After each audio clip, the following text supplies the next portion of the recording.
Time for Sports Renegades here on SportsTownChicago.com. Along with the two Ryans, I am Chris Hornig. Did you guys miss me last Thursday?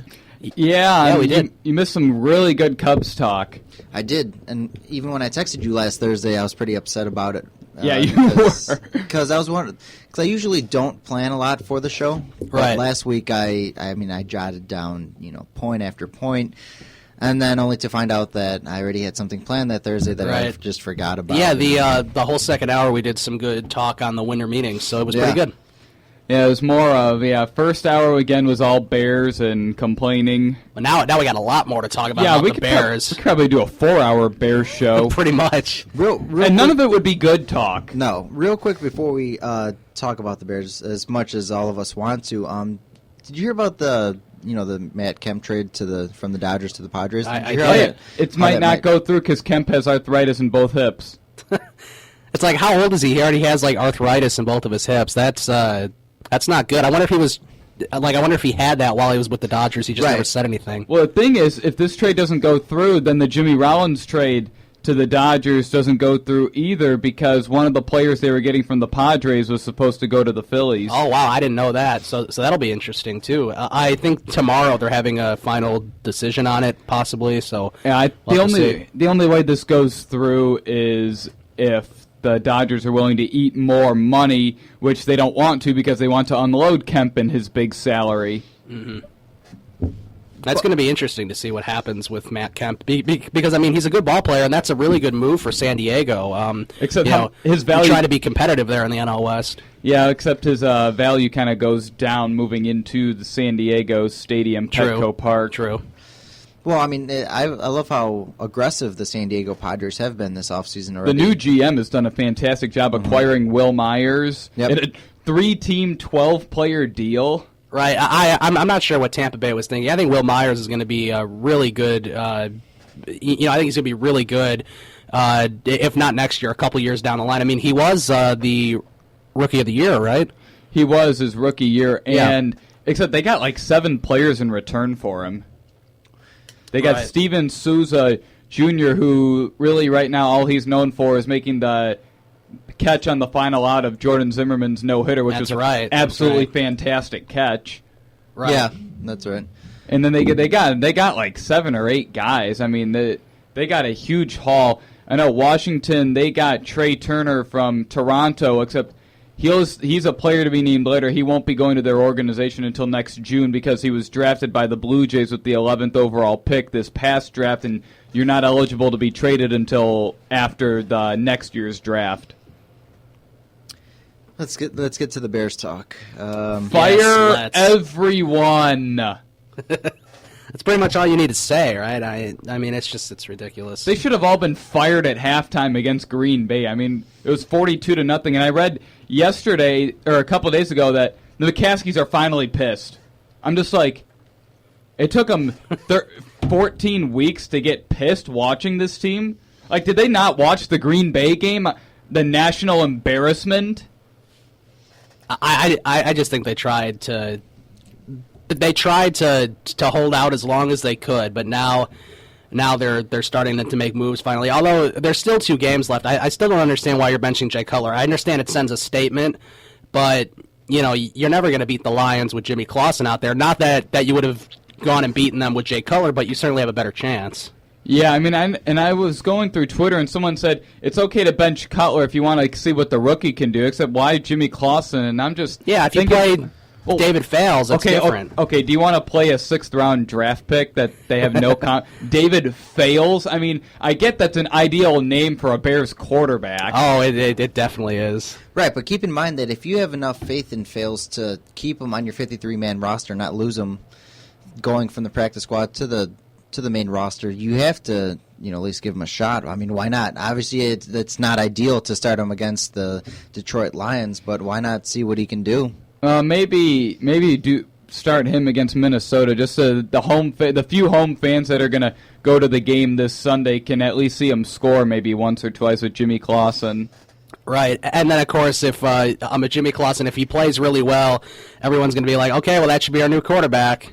It's like, no, not necessarily. Yeah, no, I mean, yeah, people are going to be saying that. There's going to be a lot of stupid. It's better. It's actually it's better if the Bears lose, because then you won't get all the stupid Bears fans saying, "Oh, we should play Jimmy Clausen and everything," and "Oh, the coaching staff maybe isn't the issue. It's all Cutler." I feel like you're going to get a lot more of that if the Bears win. It's almost like Trestman is showing off what he can do with his offensive scheme with another quarterback, because he had success with Josh McCown.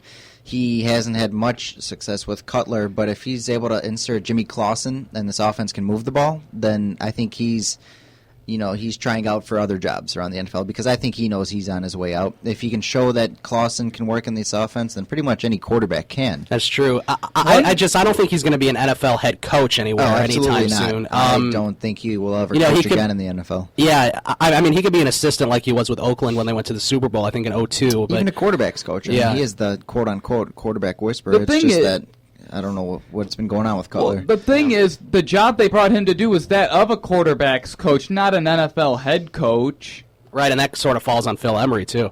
And Phil Emery, Bruce Arians. Do we have a time machine to go back and hire Bruce Arians? I mean, here's the wish. thing. Jay Cutler is probably arguably, even though statistically he's putting up big numbers, except this is probably his worst season. Well, you have to also think that he's putting up a lot of yards and whatnot in garbage time, where this team's already down, have no shot at coming back. So you have to really break it down to see how many yards has Cutler thrown in garbage time, where this team is down and doesn't have a chance anymore. He did that a lot. I mean, the Dallas game, they scored 3 touchdowns. Right. I know. In the fourth quarter, they're scoring 3 touchdowns in the fourth quarter, and they have nothing in the first 3 quarters, and they abandon the run so often. It's like, oh, we're down by 2 touchdowns. We can't run the ball at all. No, we're down. Is able to break away and give you a 30 or 40-yard run, then you're right back into good scoring position. Now they'll give up a field goal, and Mark Trestman will think, well, that's the end of the run game. We're losing by 3 points. Yeah, I mean, and that's why, I mean, this is just really bad all around. It's been an awful year. Well, that's why we're talking about Emery, because he's the one who brought in Trestman as a head coach and whatnot. And this is where it comes down to, you have to think both of these guys go at the end of the year, right? You would like to think so. They deserve it. But, I mean, financially, it just doesn't make sense. Well, and I remember a couple weeks ago, we thought Mark Trestman would probably stay just because the other people around him would go, like Mel Tucker and Joe DeCamillis.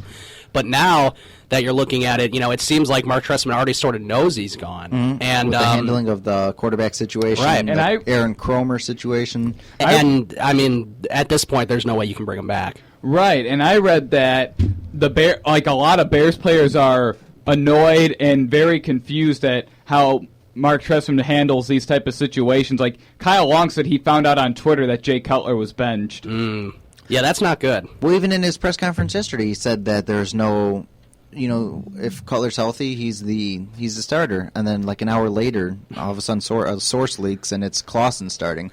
Still, it doesn't make any sense.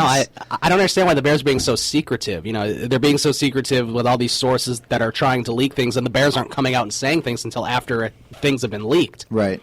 That's not good. And then Mark Trestman will be like next week when they get blown up at Detroit, I think Jimmy had a real good week of practice. We're going to look at the practice film again, and I think Jimmy's going to be the starter next week because of his practice, where for all we know, it could have been a horrible day of practice. Right. And I mean, remember we talked about that a couple weeks ago, where Patrick Manley said on his radio show that Trestman would congratulate the guys on a good day of practice when all the players knew that they didn't do anything. Right. So I mean, it makes you wonder what he really obviously what he's telling the media and what's going on in that locker room are two different things. What it comes down to is it seems like he's lost everyone in that locker room. I don't think anyone backs Trestman as a coach. Right. No, and really the downfall of this season can go all the way back to training camp, when in one of the first days Martellus Bennett was going back to a huddle, and then a special teamer that didn't end up making the team yelled at him to hustle. And then that same day, Bennett got into a shouting match with Lamar Houston. Was that the same day he fought Kyle Fuller? No, that was a couple days later. Because I mean, Martellus, he's playing really well this season, absolutely. But he seems like he plays only when he wants to play. he kind of seems like he's kind of lackadaisical at times. But when he wants the ball and when he wants to play, he's all over the place. Yeah, I think a lot of that's his personality. Also, right. It's sort of like with Brandon Marshall too. I mean, a lot of people don't really like Brandon Marshall in that locker room. I feel like he's still he's done a lot of stupid things, and I mean, there is a reason. And I mean, I like him, and he's a great wide receiver. But there is a reason why he's been bounced around. Why he's been to Denver, to Miami, now in Chicago. There's a reason why those things happened, and I think a lot of that has to do with him. He's sort of he's sort of a selfish ball player. And there's also a reason that Denver wanted to get rid of Cutler in favor of Tim Tebow. Yes, and that is surprising. Well, of course, the trade was for Kyle Orton, and now Orton's doing a pretty good job in Buffalo. But upset, although he didn't start. But. Right, Orton did. Oh, you're right. Although it's pretty surprising that he's doing a good job in Buffalo right now, because he hasn't really done a very good job at all, in his whole career. Anyways, it is 6:17 here at SportsTownChicago.com. Probably for the rest of the first hour, maybe even the second hour, we'll continue the Bears talk. We'll talk a little baseball since I wasn't here last week. We'd like to do that. Yes. Bulls, Blackhawks, ton to coming up after the commercial break. We'll do more Bears. You're listening to the Sports Renegades right here on SportsTownChicago.com.